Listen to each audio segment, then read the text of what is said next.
Yeah, now, there are some little differences between these Affinity decks.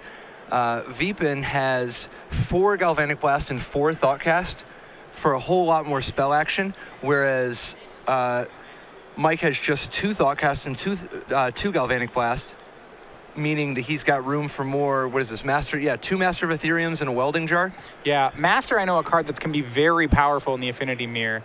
But the players are underway, so we're going to go ahead and start there. Sigrist was on the play, but he is certainly not the one getting the early advantage out. He had an Inkmoth Nexus. Chackonal plays Darksteel Citadel, Memnite, Springleaf Drum, and Signal Pest. Yeah, absolutely. Now, what are the keys to these Affinity Mirrors game 1? I mean, obviously after Sideboard, there's some really high-impact cards players gain access to, but the game 1, I mean, what are the deciding factors? Is it just a tempo thing? Is it about heavy hitters? Well, I think a lot of it, my guess would be a lot of it has to do with heavy hitters. Sigrist is the first person to get one of those down. He has a Steel Overseer. But it looks like, I mean, it's possible, I would think that it's just about cranial plating. And we're going to go ahead and see that Vipin casts a plating. Thanks to Mox Opal is able to equip it. He's already off to the races, swinging in for a full 7 damage with Memnite.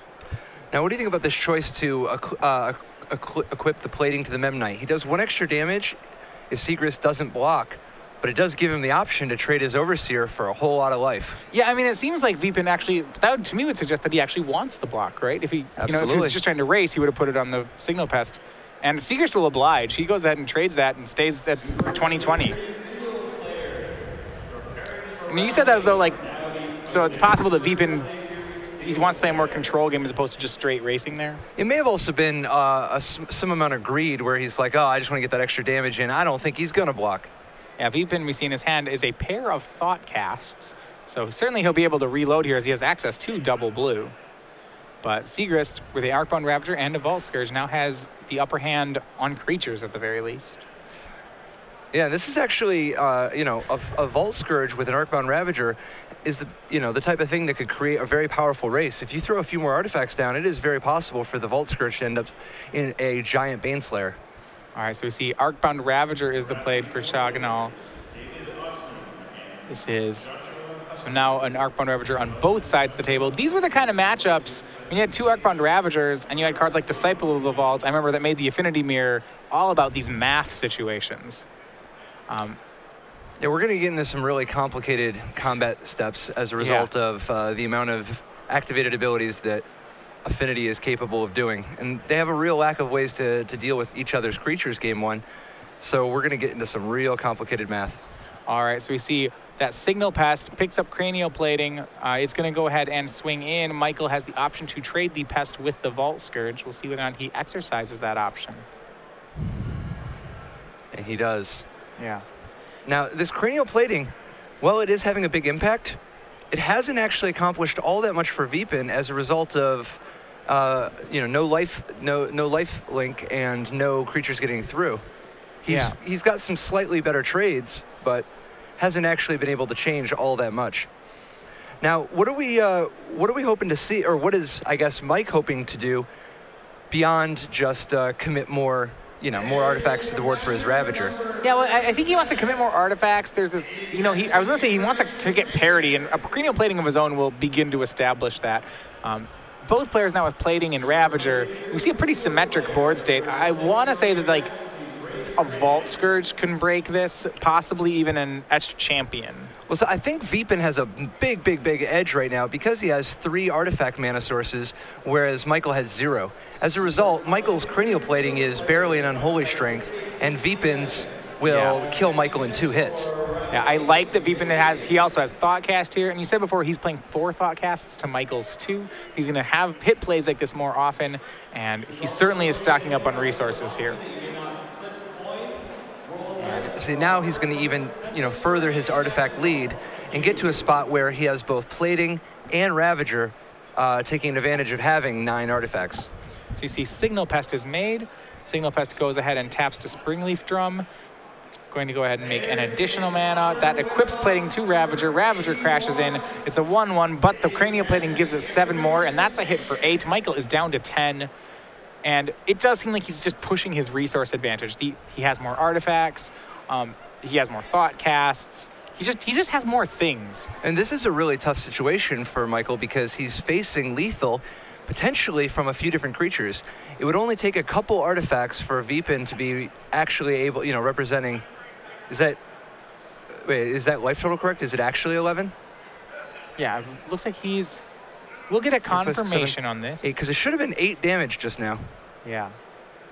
But perhaps there was 1 point of Vault Scourge life gain that wasn't included, which I suspect is what happened here. All right. Either way, Vipin is very close to being able to actually threaten 11 points of damage, and with the Mox Opal and the Springleaf Drum, it is realistic to think that he could actually move the Cranial Plating instant speed to thwart any potential blocks. Yeah, Michael with a Mox Opal of his own, but he is running low on cards. That's a problem that Vipin doesn't have. He has shifted over to the defensive. It almost seems like it's a matchup where the person who stops attacking first is the person who loses. Not that you get a choice in that. You're kind of forced him to stop to not attacking anymore. But I think Michael has become the defensive player, and we'll see if he can do much with that role. Yeah, we're seeing the effects of being down 3-0 with artifact mana in the first 3 turns. That Mox Opal's helping him catch up, and a Thought Cost of his own is going to give him some more resources to work with. But he is definitely a little behind. Yeah, I mean, it's strange. So Michael's actually on parity with cards. He has the same number of Thought Casts. They have the same number of Platings, the same number of Ravagers. But yet they've made some trades, but it still feels like Vipin's really far ahead. And the life total is a huge thing, because you're talking about Platings that could potentially hit for 11 at a time. The difference between hitting your opponent, in this case, 1, 2, 3, 4. I mean, Michael could hit Vipin for 5 or 6. That's a 3-turn clock, whereas Vipin might be threatening lethal next turn. That's a huge difference. How important is that Vault Scourge then? Michael traded away a Vault Scourge. It saved him a lot of life, so maybe that's still a great thing for it to do. But, lifelink certainly seems like something that could change the race. We see Michael actually going to continue racing, though. Arcbound Ravager does swing in. Right now, it's a 1-1 with +4, so that's a swing of 5, and it puts Vipin down to 12. Yeah, I mean, a second Ravager isn't going to do you any good. All of Vipin's creatures fly with the exception of 1 Ravager. So you're not really getting anywhere by leaving a second Ravager home. And the question is, can Vipin make this lethal? My guess is that is going to be he can. Let's see how many artifacts he can go ahead and get on that Ornithopter. It'll get a 1 from the Signal Pest, so he needs to have 10 artifacts in play to make this a lethal attack. Right, he's real close already. But unless he can do 2 more, he might end up just a hair short. Yeah, I think he has it. It looks like remember, he needs 1 mana to move the plating. Yep. He needs 1 mana to activate that Ink Moth. So he needs like 2 artifacts, 2 1-mana artifacts. Yep. If he can play 2 more permanents to the board and still have the mana he needs to move the plating over, he should have this one locked up. Looks like he has at least a Signal Pest, but does he have anything else? He also might just be double checking. Just being super careful. He suspects he's got it, but he doesn't want to start playing his cards halfway until he's figured out his entire line. Now, if he has a second Ravager, when a Ravager eats a Ravager, you get an extra counter, right? You do. So doesn't that mean, so if he's short, he could play Ravager, have Ravager eat everything else, swing Battle Cry, Ravager eats that too, throws everything on Ornithopter. If he has a Ravager. Yeah. So that is a line he can do. I think that's what we're going to see happen. So that is Ravager number 2. Yeah, one way to cheat your count on artifacts is when you stack a Ravager to a Ravager, you get an extra counter. And I think that's what we're going to see. Yep, there's 2 artifacts. It's Ravager and Signal Pest. And we're going to see the plating move to the Ornithopter. Yep. He puts it on the Signal Pest, sure. Now, doesn't he loses the damage by putting it on the Signal Pest? Not necessarily. Because you don't actually have to eat the... I mean, he can still attack with the Ornithopter. You don't actually need to eat the... Right. You don't have to... Yeah, you just need to throw both Ravagers onto one guy. Yeah.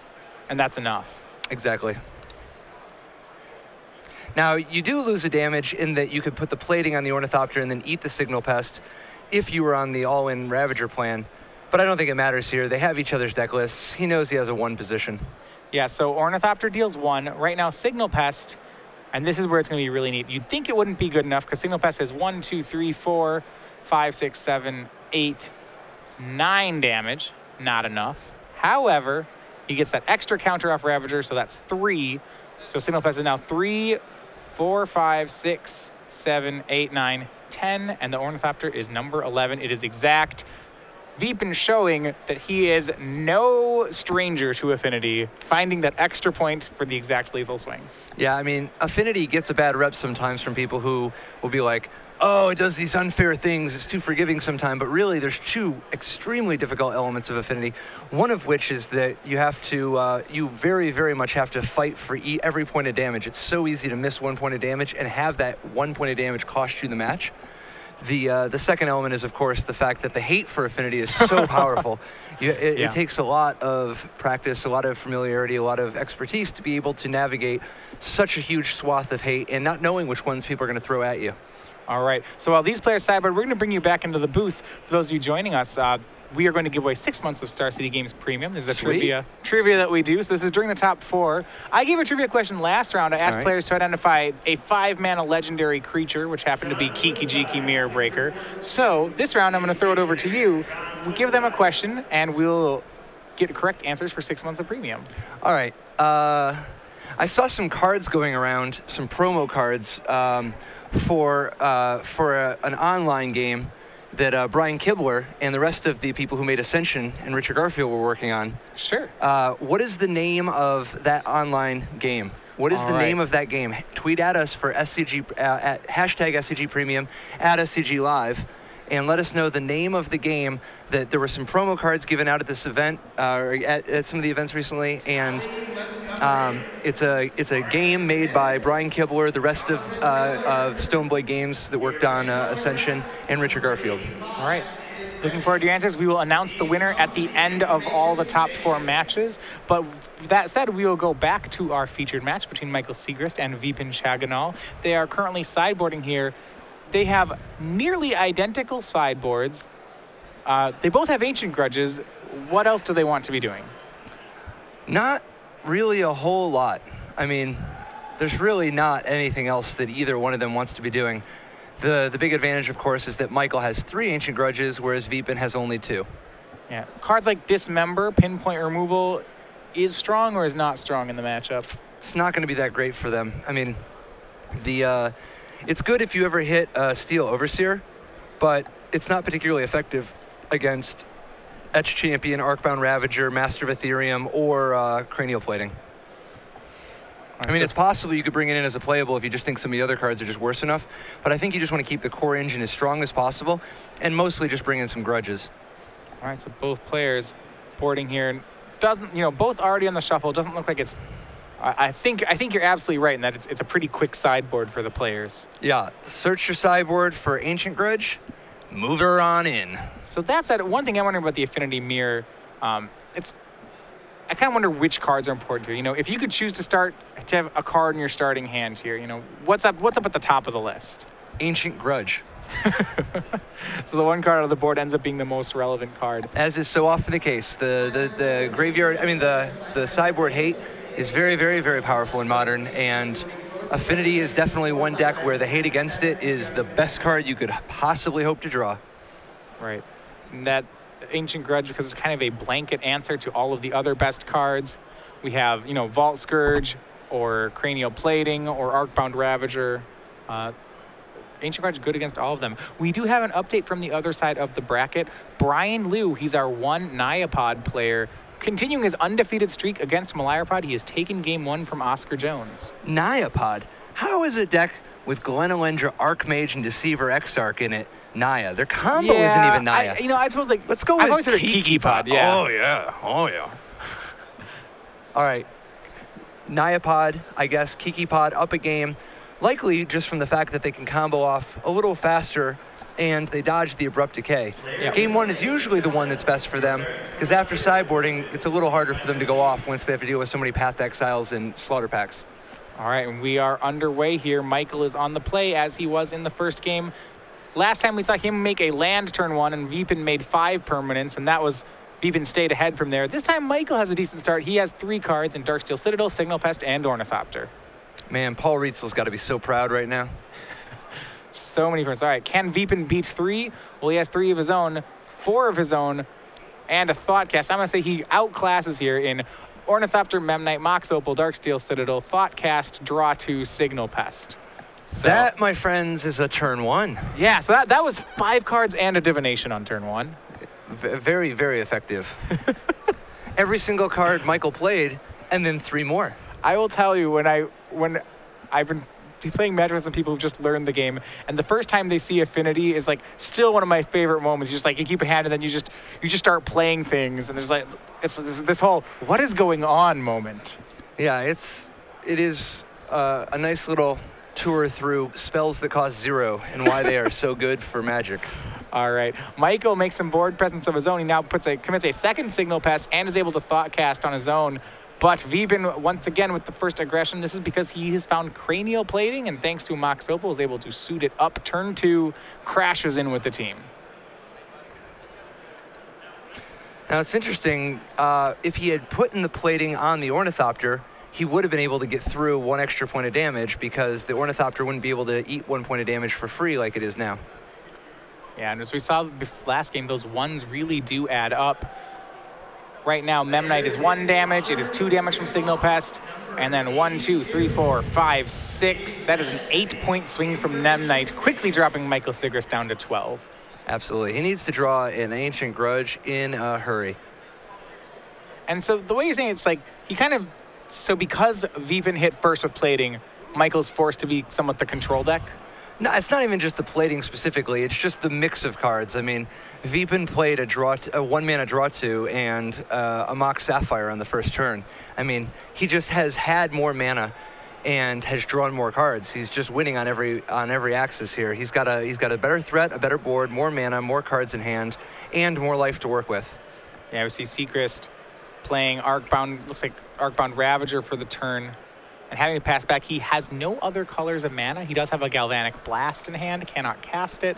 Even if he drew the Ancient Grudge you were rooting for, right now, it would be no help to him. Yeah, I mean, we talked about this earlier. Vipin's strategy of playing with 13 Moxes is super, super effective. Not that he actually has 13 Moxes, but just drawing Mox Opal is so influential in these decks. That's the key to this matchup, is drawing Mox Opal. Or one of them. That is one of the... Yeah. This is definitely a matchup, or a deck, I guess, with a lot of key cards, but having a good mix is more important than any one specific card. All right. So I guess the question I'm wondering here, are we going to see a lethal attack this turn? And it looks like no. So Michael can eat 1 more attack. This is just Ornithopter and Signal Pest. Memnite is staying back to black. He doesn't want to swing into Arcbound Ravager. Now remember, this is...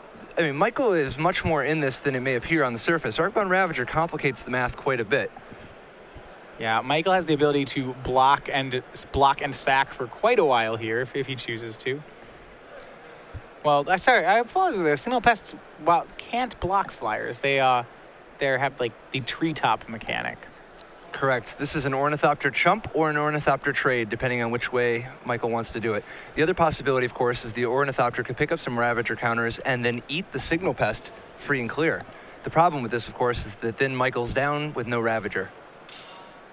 Yeah, and you said the Ravager is huge here. He does have a replacement Ravager in his hand, so that might be something we see. One advantage, if he would have gone that route, is getting the Ornithopter to a 2 power. If he eats one of the Signal Pests with the Ravager, he could then eat the Signal Pest for free, and next turn have an Ornithopter that's threatening to trade with Vipin's Ornithopter. It looks like he just took the damage, however, so he is down to 4. Remember, Vipin does play 4 Galvanic Blasts, so he's got to watch out here. Yeah, this is definitely a precarious position for Michael, but he doesn't really have a lot of options at the moment. He's trying to give himself as much material to work with as possible on the board. And now he's going to have to deal with half a dozen attackers next turn. The only saving grace is that Vipin doesn't have a second black mana yet to move the plating around at instant speed. Yeah, right now we see a Memnite and a Vault Scourge added for Vipin, so he has 2 Memnites, a Vault Scourge, a Signal Pest, an Ornithopter, and the ability to activate 2 Nexus on his turn. Granted, those Nexus deal infect damage, so they're not as potent, but still far more attackers than Michael can block. Yeah, I mean, the good news is he has Glimmer Void. That's a start. Hopefully he can use Glimmer Void and Galvanic Blast together to buy himself 1 more draw phase in which he sure hopes he draws Ancient Grudge and can try to claw back into this game. There's no racing. There's nothing else to it. He's going to have to Ancient Grudge next turn. And I mean, this is where the going to 4 may come back to get him. This ancient, the land to cast Galvanic Blast was really key here. The problem is because he's at 4, these little creatures plus Battle Cry, that's already lethal again. So, that 1 removal spell just really isn't enough. Well, I think the key is that Ornithopter chumping the other one, or Ornithopter killing the other Ornithopter, and a Galvanic Blast on the Signal Pest means that there isn't actually a lethal army coming in. All right, so it's possible Sigrist can stabilize here. He has Pair of Ravagers. That's very strong in the matchup. Remember, though, it is... This is huge. That's huge. I was gonna say he's one a Galvanic Blast away from dead. This Arcbound Ravager cast from Vipin, though, will complicate things mightily. I think this is gonna just devastate Michael's position because he can't even respond with a Galvanic Blast, or else the Ravager makes any unblocked creature lethal, and either the Signal Pest or the Ornithopter or the Vault Scourge will be unblocked.